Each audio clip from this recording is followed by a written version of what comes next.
their wives on the ship. Right. And that one little restroom right there where it says guest WC or water closet, that was actually the one restroom on the ship that was for females, for the officers' wives that they'd be able to bring in.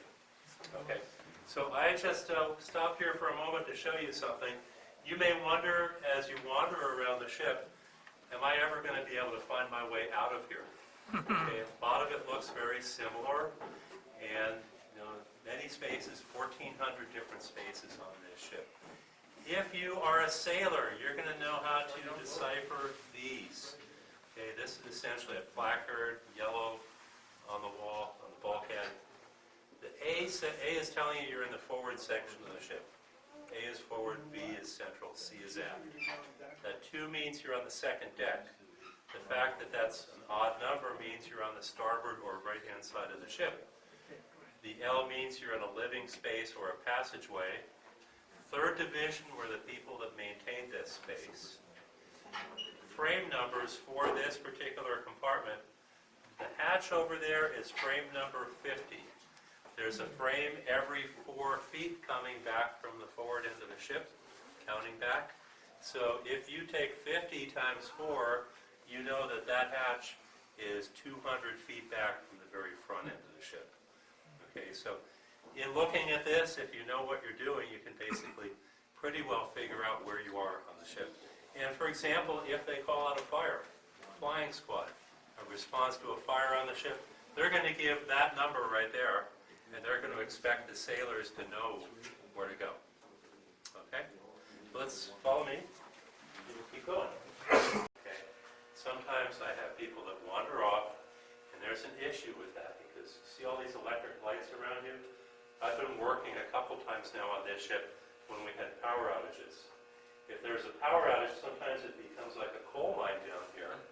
I have 3 lights, and it's my job to get people safely out. I can't really do that if I don't know where you are. Okay, so please stick together. The other part of it is, please feel free to ask questions. If you see something that looks unusual to you, someone else is also probably wondering, well, what's that? It would be a good idea just to say, hey, can you explain that? I may be able to explain some of it, not 100%, but we'll do pretty well. Okay? So this is a weapons area. Close to us, around the corner, are a couple of weapons elevators that they would use to actually bring weapons, such as what you see in there, up from the magazines of the ship. You don't store your weapons at this level. You store them much deeper where they're protected. You bring them up to this level. You might actually set them up with fins and fuses and things like that. And then you use additional elevators to take them up to the hangar deck and the flight deck so they can be loaded onto aircraft and set off. Okay? So this is a pretty busy area down here. So let's head this way. We carried a particular type of weapon, and I can tell you it did. They were known as special weapons, but in reality what those are is nuclear weapons. We couldn't really use the term nuclear weapons. They were just called special. Okay? In the early 1950s, the Hornet was fitted out with a special weapons unit. The elevator that's over there comes up from that unit, and then this elevator would take those weapons up to the hangar bay right across from where you had orientation. Okay? It could be a 10,000-pound nuclear bomb that would be handled by these elevators. Okay? And in the early days, they had an aircraft on the Hornet known as the A.J. Savage that basically not only had 2 radial engines, but it had a jet assist in the tail, and they would set that aircraft up on the catapult to be able to launch. The aircraft was so large that when they folded down the wings on the aircraft, it had a 75-foot wingspan, and it basically definitely could take off, but we're not sure about its ability to land on these ships. They could only fit maybe 1 or 2 of those on this size of aircraft carrier, and they were too large to ever bring down into the hangar bay. Okay, so unusual. Those nuclear weapons were never used from this ship, but the ship did have the capability of that and carried through areas areas like this. Sailors like myself who did not work with these, we would not see them. Basically, everything was kept shielded, so you really had not a whole lot of knowledge of what was going on at the time. Okay. Any questions about that at all? So if you were a sailor, you were designated to one area of the ship. You couldn't go to other spots in the ship? Very often you were kept out of particular places. You couldn't really tour around the ship. So I was in engineering. I'd be way at home in generator rooms, engine rooms, fire rooms, things like that. If I showed up on the bridge where the captain was, or even on the flight deck where I had no business being, they'd know it immediately and they'd sort of escort you off. But you learn where you can go and where really you shouldn't. Okay. Yeah, it's funny. I lived on an aircraft carrier for 2 years, and I've learned far more about aircraft carriers on the Hornet than I ever did living on one, mainly because on the Hornet I go everywhere and talk about so many different topics. Okay, so let's head over this way.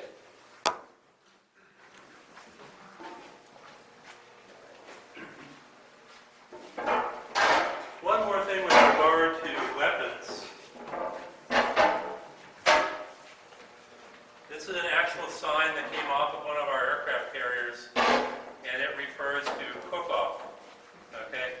They're not talking about a chili cook-off. What they're talking about is if these weapons end up in a fire, that's how long you have in minutes and seconds before they start exploding. Okay? A little bit earlier, I talked with one of our guests about USS Hornet and the fire that occurred on the flight deck of the Hornet. They had 1,000-pound bombs that were going off on that flight deck, and they started exploding after only 90 seconds in fire. So basically, you're in a ship that's filled with fuel and weapons.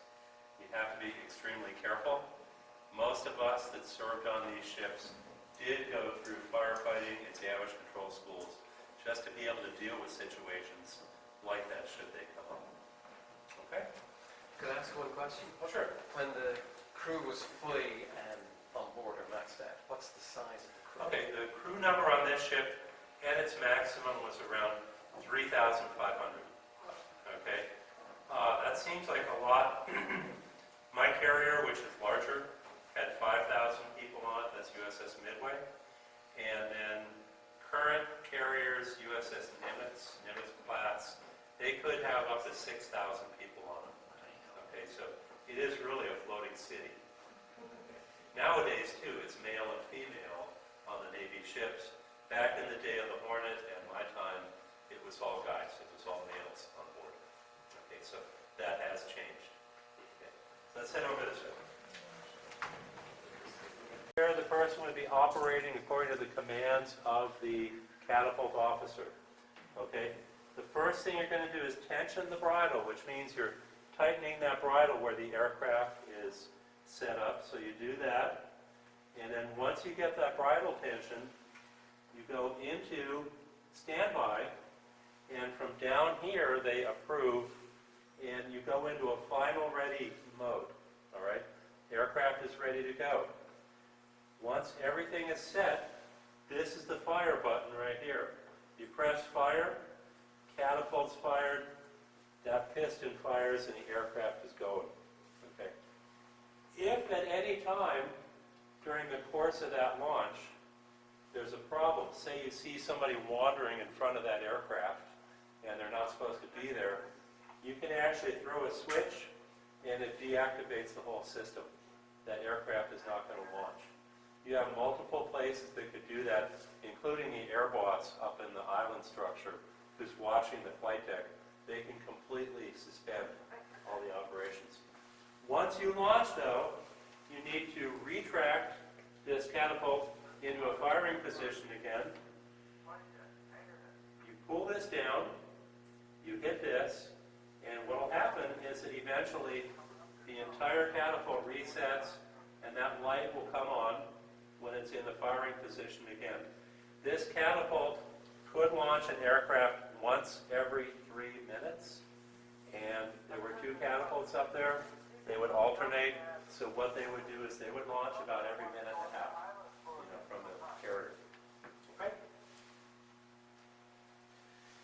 as we walk by, you'll see that there's some ropes attached over there. Just be aware that there were never ropes used in here. It was always high-tension steel cable. The red posts are over there to protect the crew in here, because if that cable broke, basically it could cut right through a person. And it did back in the old days, every once in a while. This also was one of the two places on the ship where you were most likely to lose your hearing. The other one was where I worked, which was engine room. And I do have some hearing loss. Okay, let's go this way.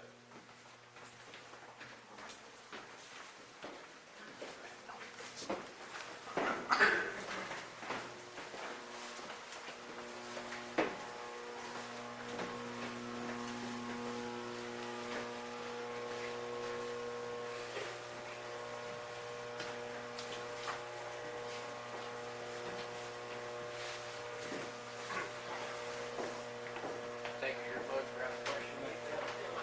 We did actually wear earplugs and off the Mickey Mouse here, but still, it was so loud that basically, you did have a problem.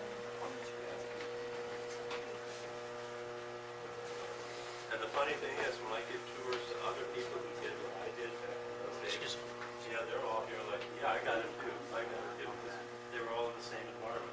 Yeah. Okay, I stopped here for a reason. Back in the old days, in those, the gas they would use to fire that catapult was actually air. They had a problem on USS Bennington in 1954. They fired that catapult. What ended up happening was some of that hot, high-pressure air made it through into the piston, and it mixed with the hydraulic fluid, which was flammable. It exploded in diesel ignition. It blew the top, all the piping off the top of the accumulator, and the forward part of the ship filled with an oil fog. Once that fog hit a spark, boom. Okay. On the Bennington, about 100 people were killed on that day. Okay. After that, the Navy said, hey, there has to be a better way to do this. Nitrogen. Okay. There's a plant down below us that is actually manufacturing the nitrogen and oxygen for the ship. And after that, they would use nitrogen in those catapult systems because it's non-combustible. It's not going to have that same problem.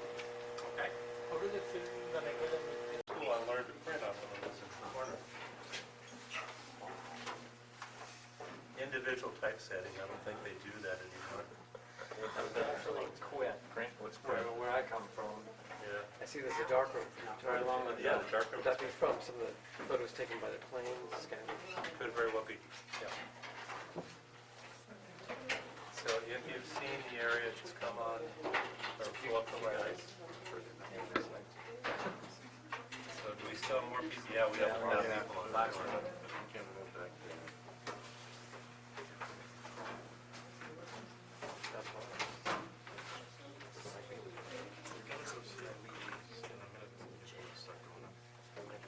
Okay. Are you the Last last? one. Okay, We're good. going out. So people can start going up now when you come down. So what about the Coast Guard? Do we actually have any brigs on any of their ships? No, No. I would know too.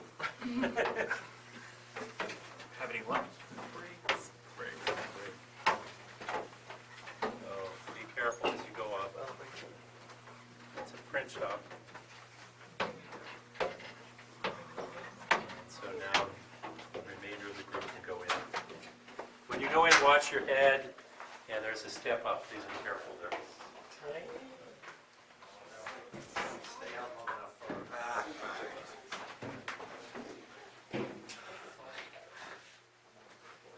You know what it is? We're on the fourth deck right now, which is the harbor deck. That's actually a reinforcing feature. You get two beds, three beds actually. I think it's 3 beds for Three beds. two beds for 2 people, and then 2 beds. Yeah, we did on the ships also have what was known as the plan of the day, and it always told you what the ship was doing, it gave a little weather, it gave news from back home, it gave sports scores. So all kinds of things. Of course, on ships nowadays, they have internet, which we never knew. Not even when I started. How do you punish a sailor nowadays? You take away their high-speed internet.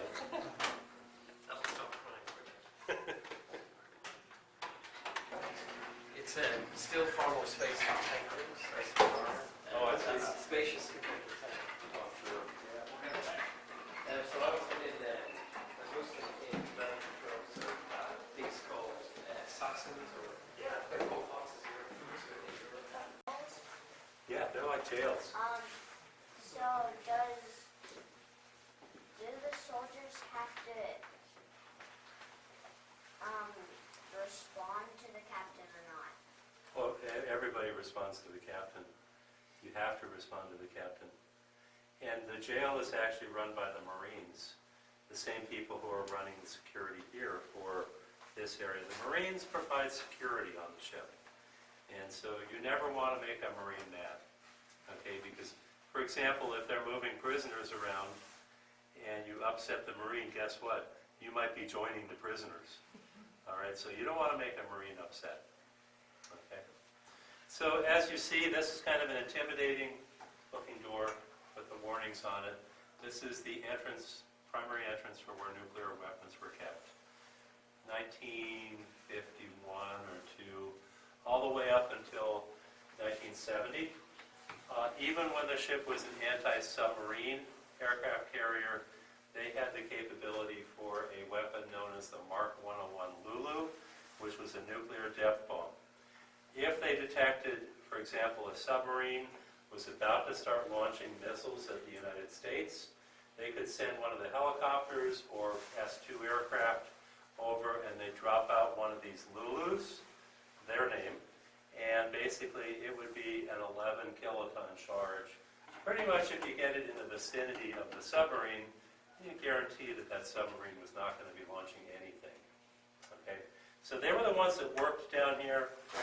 They were kind of the techie nerds of their time, and they didn't really want them mixing with the rest of the crew. So in addition to working down there, they also lived down there. There's a berthing area that would accommodate about 20 people down there. They had interesting senses of humor. They would play jokes on the Marine.